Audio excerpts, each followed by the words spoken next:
Hello, പത്തരമാറ്റിൻ്റെ പുതിയ വിശേഷത്തിലേക്ക് എല്ലാവർക്കും സ്വാഗതം. അങ്ങനെ ഇന്ന് നവ്യയുടെ 7ാം മാസ ചടങ്ങാണ്. അതിൻ്റെ ഒരുക്കങ്ങളൊക്കെ നടക്കുകയാണ്. നവ്യ നല്ല സുന്ദരിയായിട്ട് ഒരുങ്ങുകയാണ്. ഇടയ്ക്ക് നയനിയും വന്ന് ഒന്നുകൂടി ടച്ചപ്പൊക്കെ ചെയ്ത് കൂടുതൽ സുന്ദരിയാക്കുന്നുണ്ട്.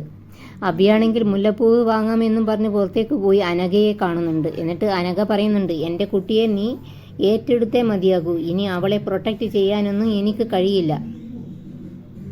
നിന്നെ ഉപദ്രവിക്കാനൊന്നും ഞാൻ വിചാരിച്ചതല്ല. ഒറ്റയ്ക്ക് എൻ്റെ മകളെ വളർത്തി വലുതാക്കണം എന്ന് മാത്രമേ ഞാൻ ആഗ്രഹിച്ചിരുന്നുള്ളൂ. പക്ഷേ നീ എന്നെ കൈവിട്ട പോലെ ദൈവവും എന്നെ കൈവിട്ടു. ഇനി നിന്റെ കുഞ്ഞല്ല എന്ന് പറഞ്ഞ് ഒഴിയാനാ നിന്റെ ഭാവമെങ്കിൽ അത് തെളിയിക്കാനുള്ള എല്ലാ സംവിധാനവും ഉണ്ടിപ്പോൾ. അപ്പോൾ അഭി പറയുന്നുണ്ട്, എനിക്ക് ഒരു സംശയവുമില്ല. പക്ഷേ നീ എന്താ പെട്ടെന്ന് ഇങ്ങനെ ഒരു തീരുമാനത്തിലെത്തിയത്?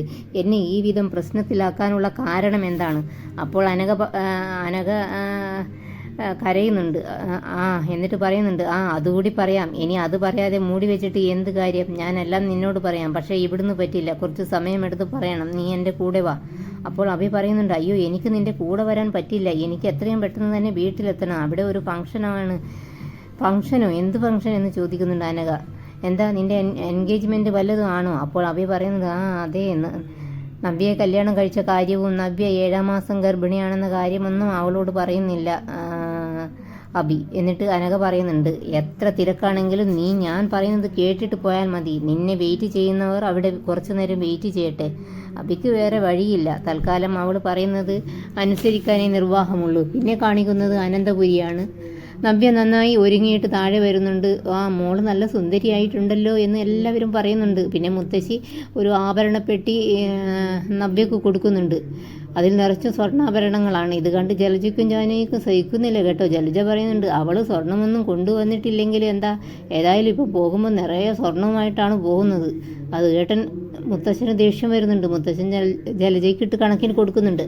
അപ്പോഴേക്കും അങ്ങോട്ടേക്ക് പലഹാരങ്ങളൊക്കെ ആയിട്ട് കനകയും ഗോവിന്ദനും നന്ദുവും വരുന്നുണ്ട്. നന്ദുവിനെ കണ്ടത് മനിയുടെ മുഖത്ത് പറഞ്ഞറിയിക്കാൻ പറ്റാത്തത്ര സന്തോഷമുണ്ട്.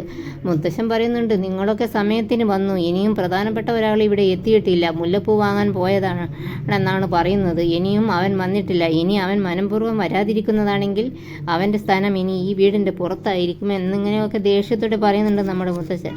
പിന്നെ കാണിക്കുന്നത് അനഘയെയും അഭിയെയുമാണ്. അവരൊരു റെസ്റ്റോറൻറ്റിൽ കയറി ജ്യൂസൊക്കെ കുടിക്കുന്നുണ്ട്. അതിലിടയ്ക്ക് അനഘ പറയുന്നുണ്ട്, ഒരു തലവേദനയിലായിരുന്നു തുടക്കം. അത് സഹിക്കാൻ കഴിയാതെ വന്നപ്പോൾ ടെസ്റ്റൊക്കെ ചെയ്തു. അപ്പോഴാണ് മനസ്സിലാകുന്നത് ഏത് നിമിഷവും മരണം തേടി വരുന്ന ഒരു പേഷ്യൻ്റാണ് ഞാനെന്ന്. ഇനി ഞാൻ അധിക നാൾ ജീവിച്ചിരിക്കില്ല. എൻ്റെ മരണം അടുത്തു കഴിഞ്ഞു. അത് പറയുമ്പോൾ അനഘയ്ക്ക് കരച്ചിലൊക്കെ വരുന്നുണ്ട്. എന്നിട്ട് പറയുന്നുണ്ട്, എൻ്റെ കുഞ്ഞിൻ്റെ അച്ഛൻ ജീവനോടെ ഇരിക്കുമ്പോൾ ഞാൻ എന്തിനാണ് എൻ്റെ കുഞ്ഞിനെ അനാഥാലയത്തിലൊക്കെ ഏൽപ്പിക്കണം? നീ തന്നെ എൻ്റെ ചന്തുമോളെ സംരക്ഷിക്കണം.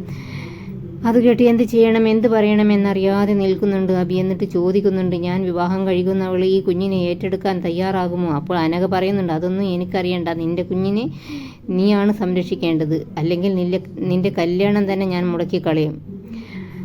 അഭിയുടെ ഫോണാണെങ്കിൽ ഇടയ്ക്കിടയ്ക്ക് ഫോണിങ്ങനെ റിങ് ചെയ്യുന്നുണ്ട്. അഭി പറയുന്നുണ്ട് അനഘയോട്, ഇതാ കുറേ പ്രാവശ്യമായി വിളിച്ചുകൊണ്ടേയിരിക്കുന്നു. ഇനിയെങ്കിലും പോകാതിരുന്നാൽ പ്രശ്നമാകും. ഞാനൊരു തീരുമാനമെടുത്ത് നിന്നെ അറിയിക്കാം. പ്ലീസ്, ഞാൻ ഇപ്പോഴൊന്ന് പോയിക്കോട്ടെ എന്ന് പറഞ്ഞ് അഭി അവിടുന്ന് പോകുന്നുണ്ട്. അനഘ ഇങ്ങനെ കരയുന്നുണ്ട്. പിന്നെ കാണിക്കുന്നത് നാളത്തെ പ്രൊമോ ആണ്. ആദർശ് നയനയോട് പറയുന്നുണ്ട്, കുറച്ച് ദിവസമായിട്ട് അഭിയുടെ നടത്തമൊന്നും ശരിയില്ല. എന്തോ ഒരു പ്രശ്നം അവനെ അലട്ടിക്കൊണ്ടിരിക്കുന്നുണ്ട് എന്നിങ്ങനെ പറയുന്നുണ്ട്. പിന്നെ കാണിക്കുന്നത് ജലജയാണ്. ജലജ മുത്തശ്ശിയോട് പറയുന്നുണ്ട്, എല്ലാവരും എൻ്റെ മകനെ ഒരു കോമാളിയായിട്ടാണ് കാണുന്നത്. അപ്പോൾ മുത്തശ്ശി പറയുന്നുണ്ട്, അതിനവൻ നിന്നു കൊടുത്തിട്ടല്ലേ. നവ്യ പറയുന്നത് ശരിയാണ്. അവൾ ഗർഭിണിയായതിനു ശേഷം ഒരു കാര്യവും അവൻ അവൾക്ക് വേണ്ടി ചെയ്തിട്ടില്ല. പിന്നെ കാണിക്കുന്നത് നമ്മുടെ കനകയെയും നന്ദുവിനെയുമാണ്. കനക നന്ദുവിനോട് പറയുന്നുണ്ട്, ഒരു കാരണവുമില്ലാതെ നയനയെയും വീട്ടിലേക്ക് കൂട്ടിക്കൊണ്ടു പോവുകയാണെന്ന് എങ്ങനെയാണ് പറയുക? അപ്പോൾ നന്ദു പറയുന്നുണ്ട്, അതിനെന്തെങ്കിലും കാരണം കണ്ടുപിടിക്കണം. നയനേച്ചിയെയും നമ്മുടെ ഒപ്പം കൊണ്ടുപോകണം. എങ്കിലേ നമുക്ക് ഈ കള്ളത്തരമൊക്കെ പൊളിക്കാൻ പറ്റുകയുള്ളൂ എന്ന് കാണിച്ചുകൊണ്ട് പ്രൊമോ എപ്പിസോഡ് അവസാനിക്കുകയാണ്. നിങ്ങൾക്ക് ഈ വീഡിയോ ഇഷ്ടപ്പെടുമെന്ന് വിശ്വസിക്കുന്നു. ഇഷ്ടപ്പെട്ടാൽ സബ്സ്ക്രൈബ്, ലൈക്ക് ഒക്കെ ചെയ്യണേ. Thanks for watching.